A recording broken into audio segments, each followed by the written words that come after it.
Mesirta Dishmaya, Maseret Migla, Daf Yud Aleph. Nous commençons Daf Yud Amud Bet au début du troisième Pérec, en 4 lignes avant la fin de la page.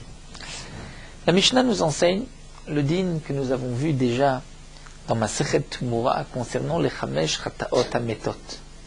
Il y a 5 cas où le Korban Chatat doit être tué. Le Korban Chatat, c'est une femelle, donc Vlat Chatat, le petit d'un Korban Chatat. Ou bien la Tumura d'un Korban Chatat, on a placé une bête Choulin à côté d'un Korban Chatat, on a dit Zot Muradzo, les deux sont Kadosh. Ou encore le Chatat dont les propriétaires sont morts, donc c'est le troisième cas des Chataot à Méthod, le din est qu'on devra tuer ces Chataot. De même, un Korban Chatat, chez Ibra Shenata l'année a passé, alors que c'est dans la première année qu'on doit les sacrifier. Et un Korban Chatat qu'on a perdu, et lorsqu'on l'a retrouvé, la bête avait un défaut. Si les propriétaires ont eu une kapara par une autre bête, là encore, c'est le 5e cas où Tamout, les Korban Chatat qui nous restent, devra être tué. Comment on tuait le Korban Chatat? Nous avons vu qu'on enfermait la bête dans une pièce sans lui donner à manger jusqu'au moment où la bête allait mourir. C'est une halakha, les Moshe Misinaï, les Chamesh Chataot Ametot. Le Tana de la Mishnah vient nous enseigner, il divise d'abord en 2 groupes. Il y a Vlat Chatat, le petit d'un Korban Chatat, Tmurat Chatat, la Tmura d'un Korban Chatat, les autres Murat Zoé, Chatat Shemetubale, dont les propriétaires sont morts. Dans ces cas-là, dans ces 3 cas-là, il n'y a pas de différence, comme l'explique Rashi. Si on a eu une kapara, on a utilisé une autre bête ou pas comme kapara, puisque le vlat chatat ne peut pas être utilisé, puisque milechatrila c'est la mère qu'on a prélevée par le petit. Tumurat chatat, c'est une avera d'avoir fait la tumura, donc Rachid dit c'est une raison pourquoi il faut la tuer. Et chatat shmetubale, dont les propriétaires sont morts, parce que en kapara la métim, on ne peut pas sacrifier une bête pour un mort. Donc dans ce cas-là, peu importe si les propriétaires ont eu une kapara ou n'ont pas eu de kapara, on tuera ces 3 bêtes. Là encore 2 autres, chez Ibra Shenata, l'année est passée, ou bien chez Ibda Venintzat Baalatmum, on l'a perdue, elle était sans défaut, et lorsqu'on la retrouve, elle a un défaut. Là on fait la différence. Im chez Kipra Baalim, si les propriétaires ont utilisé une autre bête, ils n'ont pas voulu attendre de vendre cette bête et d'acheter un autre korban, ils se sont dépêchés de vendre une autre bête pour se faire pardonner, alors Tamout, la première, devra être tuée. Vena Osetmura. Et cette bête, puisque, comme nous explique Rashi, il a utilisé une autre bête pour sa kapara, donc cette bête n'est ni Kdushat Damim, ni Kdushat Mizbeach, puisqu'elle n'est pas destinée à être vendue pour ensuite acheter un korban. Donc la Kdusha de cette bête a diminué et on ne peut plus faire de tumura de cette bête-là sur une autre bête. Velonéenim, et on ne pourra pas profiter de cette bête. Velomoalim, et si on en profite, il n'y a pas de mi'ila, ce n'est qu'une interdiction midirabanan. Donc si on en profite, on ne payera que le keren midirabanan. Veimachelo kipua baalim, mais si, avant que les propriétaires aient eu une kapara par une autre bête, on a retrouvé la première bête, et la bête a donc un défaut, dans ce cas-là, on peut attendre, donc ça dépend, comme nous explique Rashi, la bête chez Ibra Shenata, on peut attendre qu'elle ait un défaut, la vendre, et on achètera une autre bête, et celle qu'on a retrouvée qui a un défaut, pourra être vendue immédiatement, puisqu'elle a un défaut, et avec sa valeur, on achètera un korban khatat qu'on utilisera comme kapara. Puisque donc, cette bête a quand même une gdusha, elle peut rendre une autre bête tumura, comme une bête qui a un défaut, balmoum peut rendre une autre bête tumura, ou moalimba, et on a une meila si on en profite, étant donné qu'elle est destinée à un korban. Et Rachid tient à préciser que ce din-là, la différence que nous faisons, si on a eu une kapara par une autre bête, à ce moment-là, elle sera tuée. Si on n'a pas eu de kapara par une autre bête, et que la bête a un défaut, on devra attendre, on devra la vendre, ou l'autre, chez Brachenata, on devra attendre qu'elle ait un défaut, mais celle qui a un défaut, on devra la vendre, et acheter un korban. Rashi précise et nous dit que si on a trouvé la première et que la première bête n'avait pas de défaut, elle était tmima, on l'a trouvée avant la kapara. Là, même si ensuite on a pris une autre bête, la première tirée ne sera pas tuée, étant donné que lorsqu'on a retrouvé la première, elle n'avait pas de défaut, on aurait pu l'utiliser comme korban.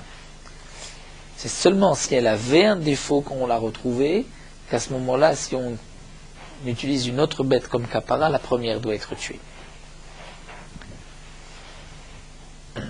La Gemara va poser une question. Comment se fait-il que dans la Recha, dans les premiers cas, on ne fait pas de différence si kiprou ou lo kiprou, s'il y a une kapara par une autre bête ou pas. Dans tous les cas, on a dit tamout. Alors que dans la sefa, on fait la différence. Hach lo kiprou, kiprou. Si kiprou, il y a une kapara par une autre bête, à ce moment-là, on tuera la première. S'il n'y a pas eu encore de kapara, on pourra utiliser la valeur de la première pour acheter un korban. Pourquoi on fait cette différence uniquement dans la sefa? Et la Gemara répond Recha psikale, sefalo psikale. C'est-à-dire dans la Recha, c'est dans tous les cas qu'il y a moutou. Puisque on ne peut pas faire de différence, comme nous explique Rashi, puisque vlatratat, muratratat, eux ne peuvent pas être sacrifiés. Le propriétaire est mort, donc on ne peut pas dire de kiprou ou lo kiprou, on ne peut pas faire de différence s'il a eu une kapara par une autre bête ou pas. Dans tous les cas, même s'il n'y a pas eu de kapara, cette bête-là est destinée à mourir. Alors que dans la sefa, où on pourrait utiliser la valeur de la première bête, là, dans ce cas-là, il y a une différence entre kiprou ou lo kiprou. La Gemara continue, donc sefa lo psikale, alors que céphalopsychélé, ce n'est pas dans tous les cas, c'est pour cela qu'on fait la différence. Une autre question que pose la Gemara, Tanelegabet Tumura, cette même Mishnah a déjà été enseignée dans Masechet Tumura. Pourquoi le Tana la répète ici? La Gemara répond, Tanehata Mishum Tumura, Tanehacha Mishum Meila. Le Tana, comme on le remarquera dans la Mishnah, nous parle et de Tumura et de Meila. Donc dans Masechet Tumura, le Tana a rapporté cette Mishnah parce qu'elle concerne les dynimes de Tumura. Et Agav, puisqu'elle parle de Tumura, elle a parlé aussi là-bas du dîne de Meila. Ici, puisqu'on est dans Masechet Meila, on veut parler du dîne de Meila. Agav, on parle aussi du dîne de Tumura. Au passage, on parle du dîne de Tumura. La Gemara continue, une nouvelle Mishnah. Amafrish ma'ot le niziruto. Un homme a prélevé de l'argent, il était nazir, et il doit porter un korban khatat, un korban ola, un korban shlamim. Il a prélevé de l'argent, Mafrish ma'ot le niziruto, mais il n'a pas précisé combien pour khatat, combien pour ola, combien pour shlamim. Avec cet argent, l'onénim velo moalim. On n'a pas le droit d'en profiter, mais si on profite de cet argent, il n'y a pas de meila. Pourquoi? Après tout, cet argent était destiné à acheter des korbanot. Mais parce qu'avec cet argent, on aurait pu acheter korban shlamim. C'est-à-dire que chaque pièce qui a été prélevée, on aurait pu utiliser cette pièce pour acheter un korban shlamim. Mais comme nous l'avons vu, le korban shlamim, il n'y a pas de meila avant la zrika.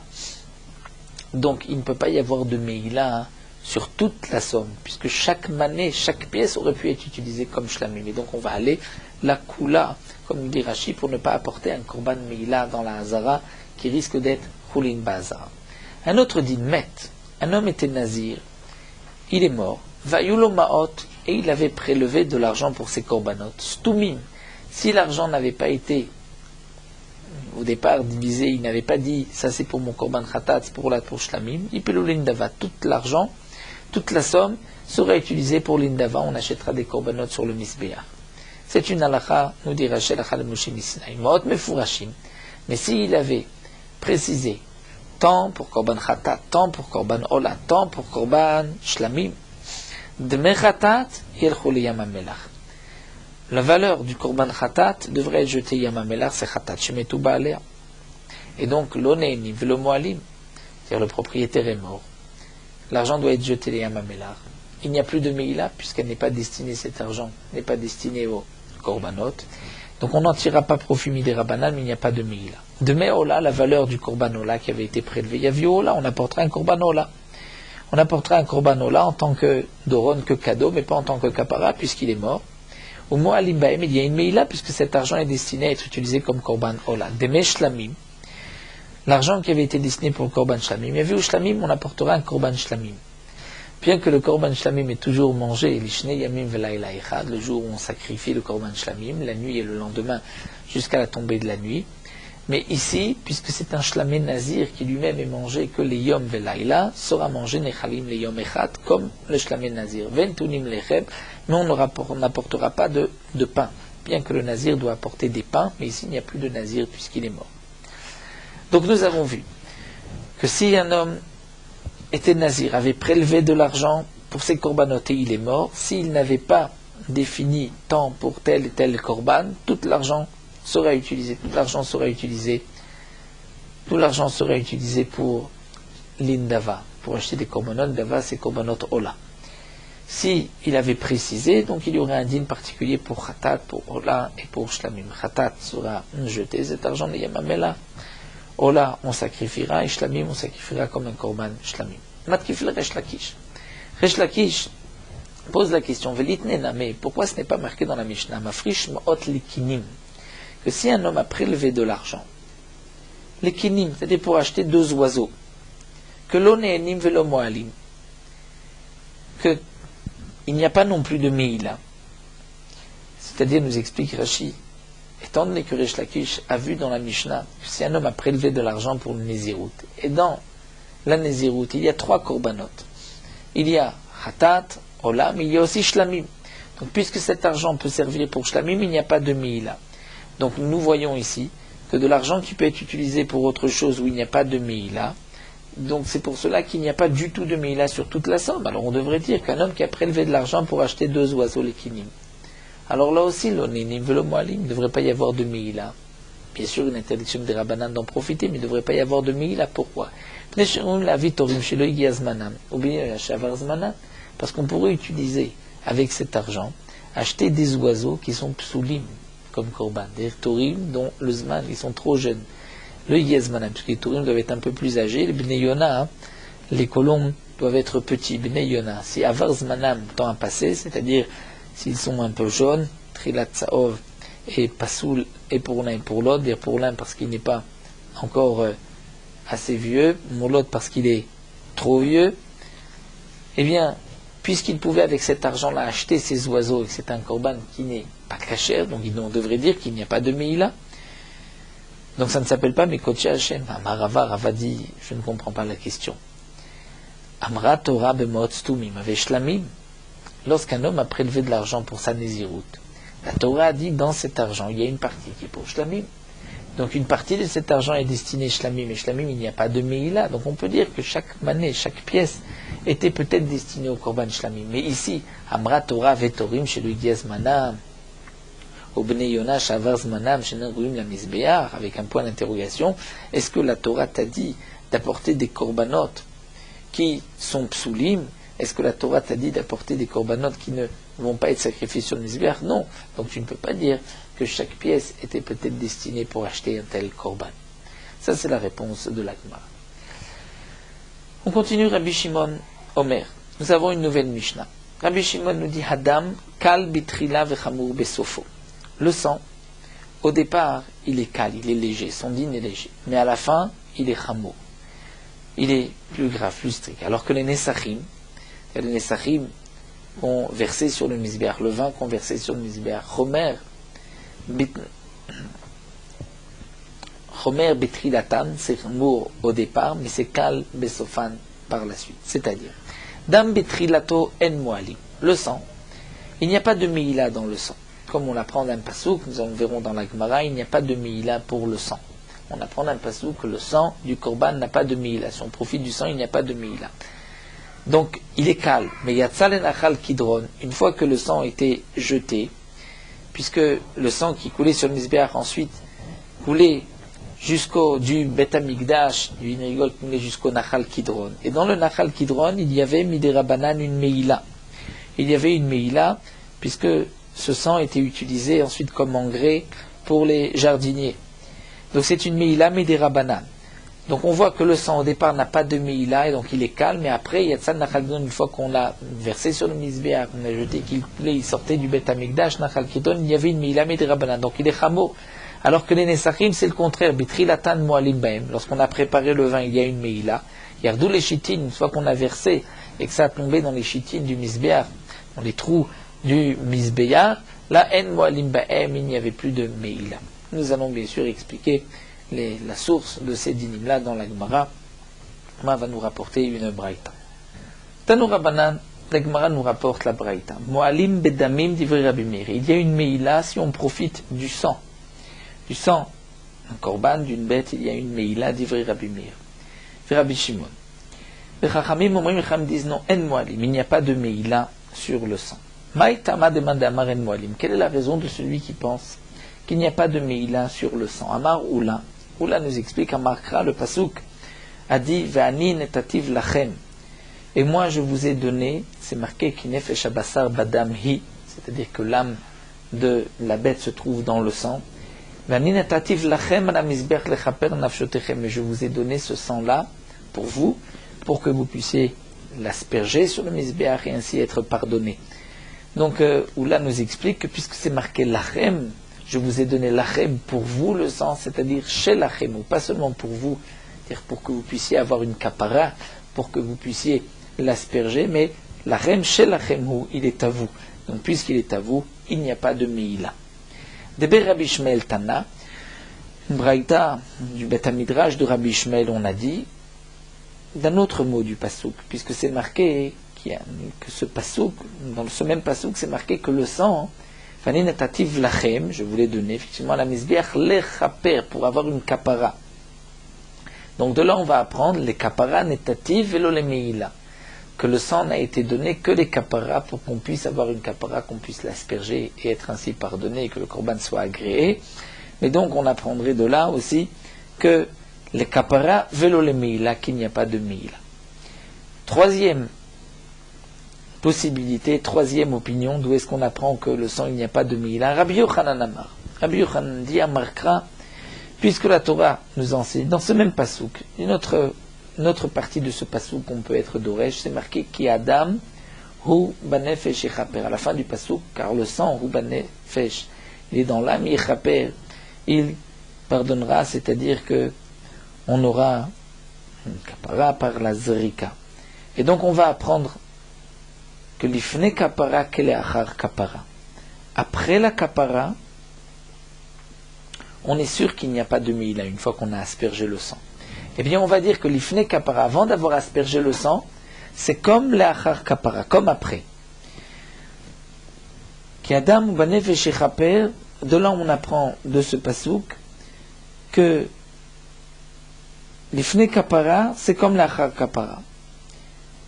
Ma l'achar kapara, de la même manière qu'une fois qu'il y a eu une kapara, une fois qu'on a aspergé le sang, en bo meila, il n'y a plus de meila, puisque la mitzvah a été faite. Donc, af l'ifne kapara, en bo meila. De ce passage qu'on apprend que même avant la kapara, il n'y a pas de meila. La Gemara pose la question, mais peut-être on devrait être d'oresh le pasuk à l'envers, ve'ema, et de dire, ma l'ifne kapara ishbo meila, flachar kapara ishbo meila.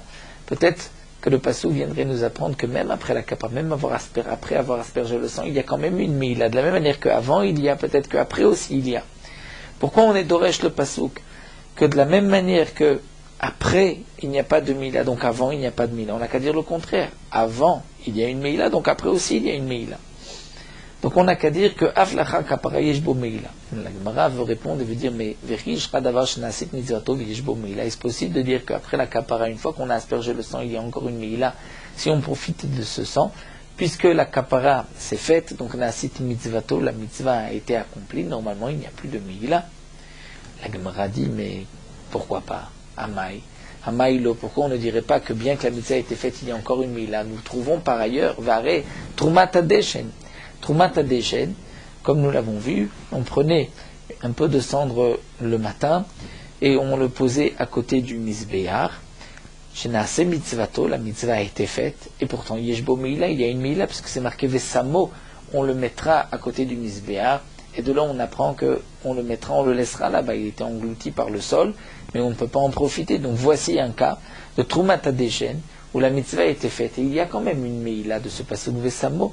Si c'est ainsi, on peut dire aussi que le sang, bien qu'on a l'a aspergé, il y a aussi une meila. Donc la Gemara nous a rapporté trois opinions. D'où est-ce qu'on sait que le sang, il n'y a pas de meila? Ou bien parce que c'est marqué lachem, le sang je vous l'ai donné pour vous. Ou bien Parce que dans le passouk c'est marqué l'échaper, donc c'est uniquement pour qu'on puisse l'asperger, non pas pour qu'il y ait une meila. Ou encore, puisque c'est marqué qu'Adam banevesh yechaper, de là on apprend que le sang avant est comme le sang après, de la même manière qu'après il n'y a pas de meila, avant non plus il n'y a pas de meila. Sur cette troisième explication, la Gemara a posé la question pourquoi on ne dirait pas le contraire, que de la même manière qu'avant la zrika il y a une meila, après aussi il y a une meila. Et la Gemara a voulu dire que c'est impossible, puisqu'une fois qu'on a fait la zrika, il n'y a plus de meila, la mitzvah a été faite. Et la Gemara pose la question, elle dit mais peut-être que même après la zrika il y a une meila comme on le voit pour le Trumat HaDeshen. Et la Gemara va répondre, tu ne peux pas apprendre de Trumat HaDeshen. Mishum davele Trumat HaDeshen, ve'evare seir hamishtaleah, étant donné que le din de Trumat HaDeshen et les membres du Seir qu'on a jeté, Yom Kippourim, la Azazel, où il y a aussi une interdiction d'en profiter, il y a aussi une meila bien qu'on a jeté le Seir de la falaise.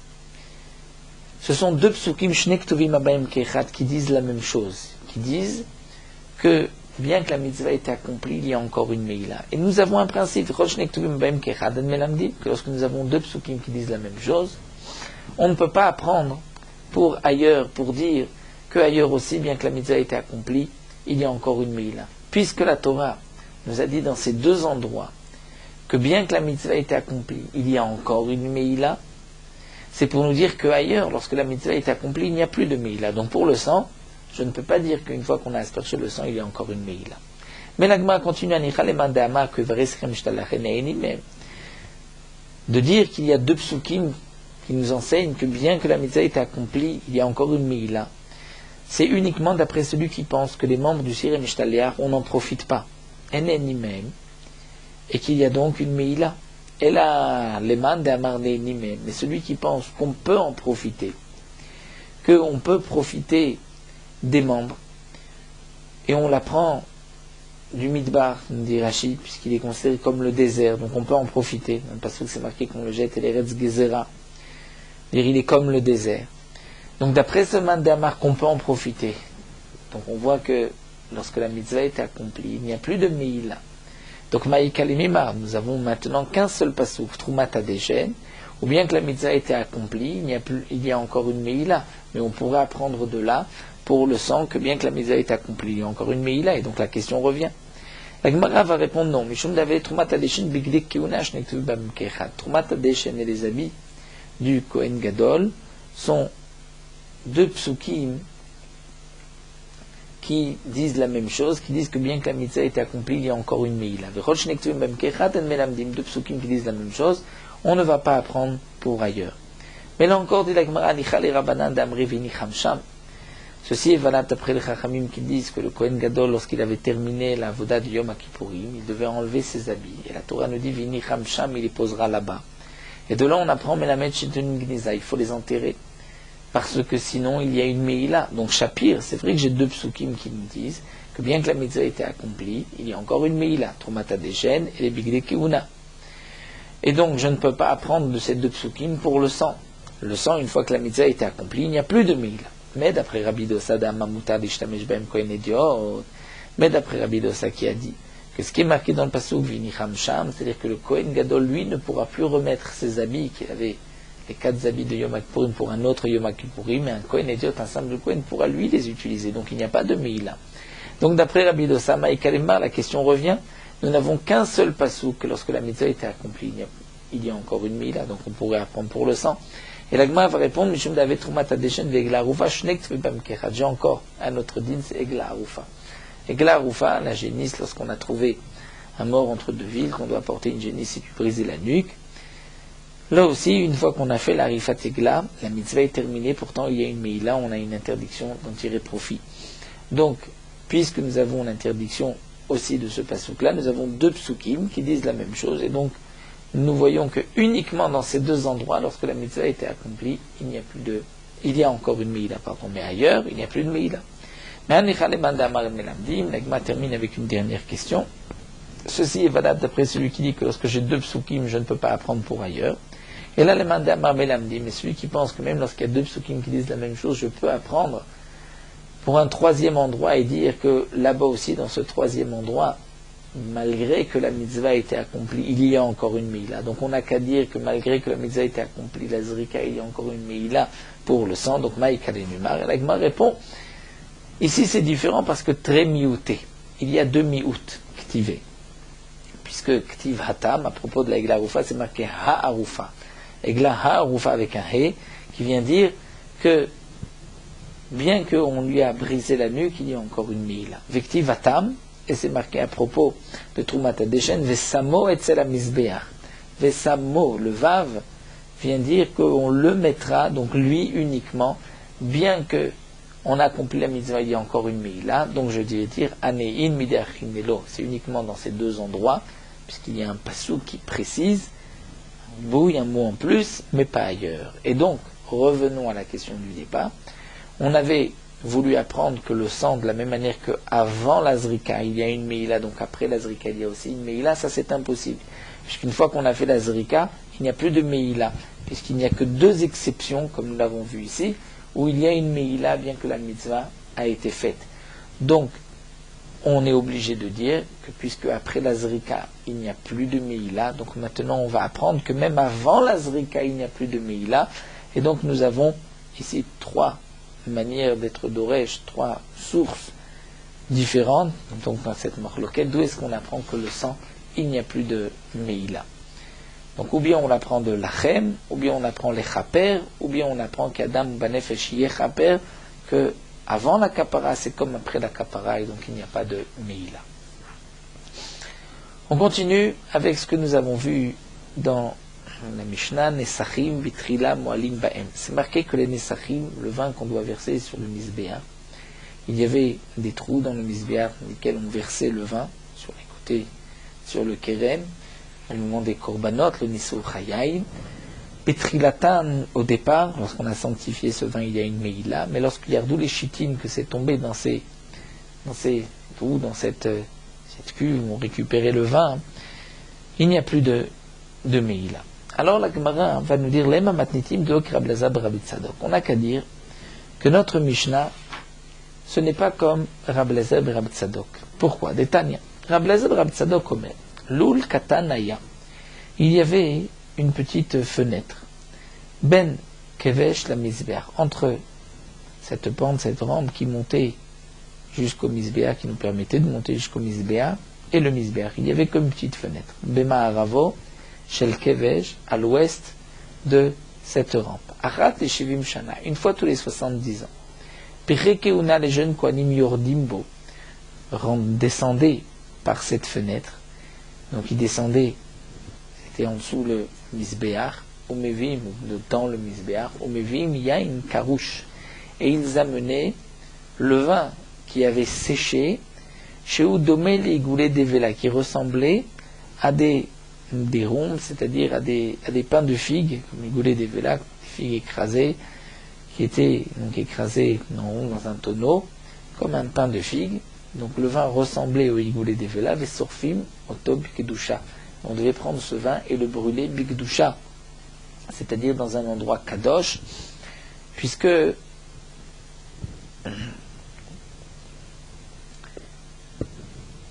tout ce qui un psoul, nous dit Rachid, dans le Beth Amikdash, il faut le brûler dans le Beth Amikdash.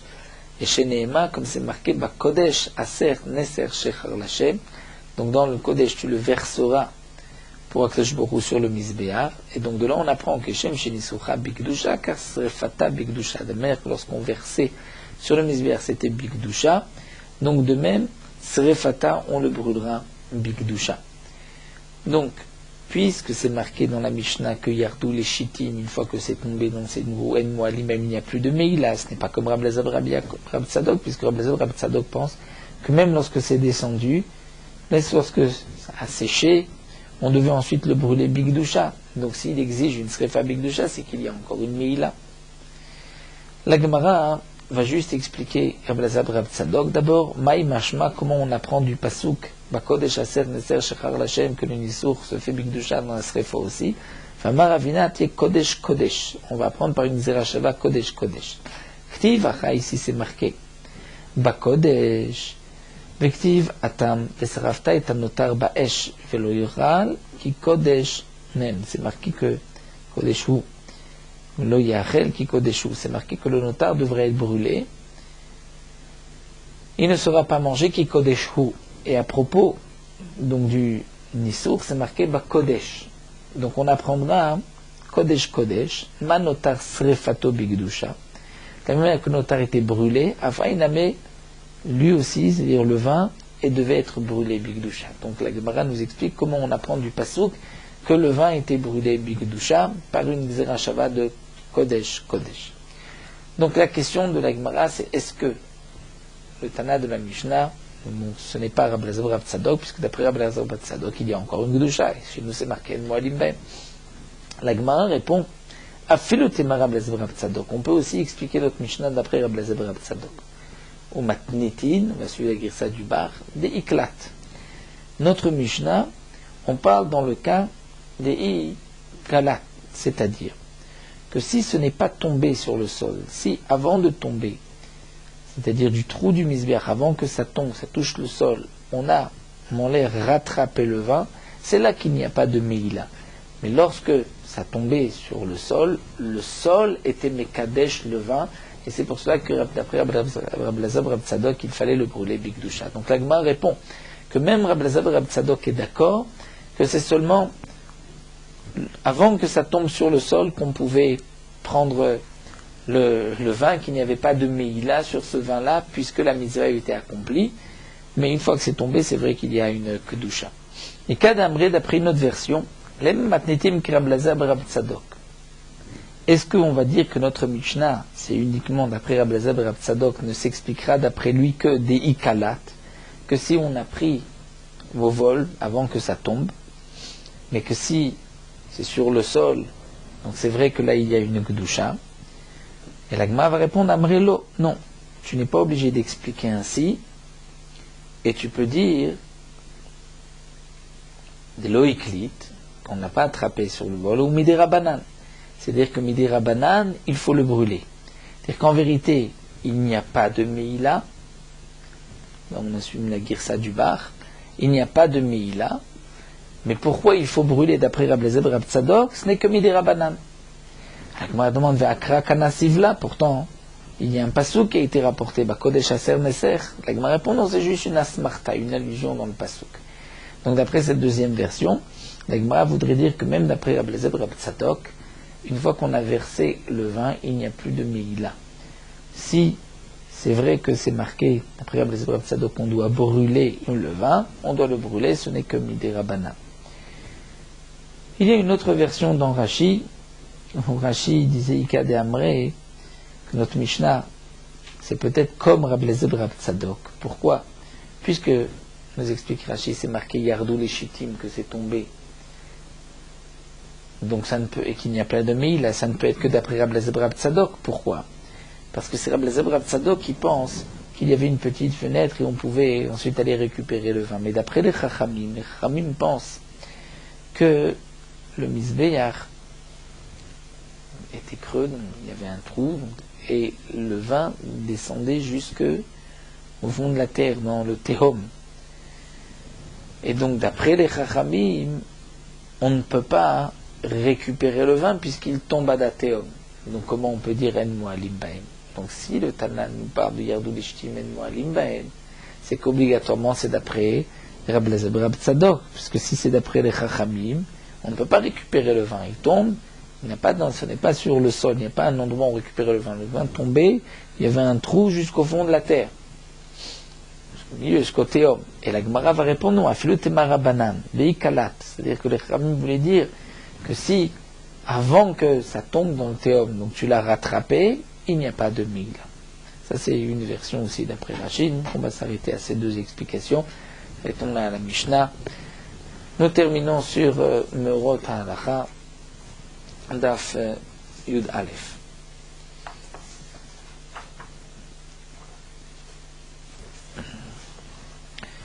Celui qui fait bouillir des légumes dans de l'eau pour boire le bouillon, lorsqu'il va boire cette eau, il dira Shakol Niya Bidvaro. Bien que le Shulchan Aruch a dit que l'eau dans laquelle on a fait cuire des légumes, on dira la bracha Boré Peri Adama, c'est lorsque on voulait manger les légumes. Donc même lorsqu'on boit l'eau sans manger les légumes, on devra dire Boré Peri Adama. Mais lorsque l'intention est juste de boire le bouillon et pas de manger les légumes, là dans ce cas-là on ne dira que la bracha chez Akol Miya Bidvar.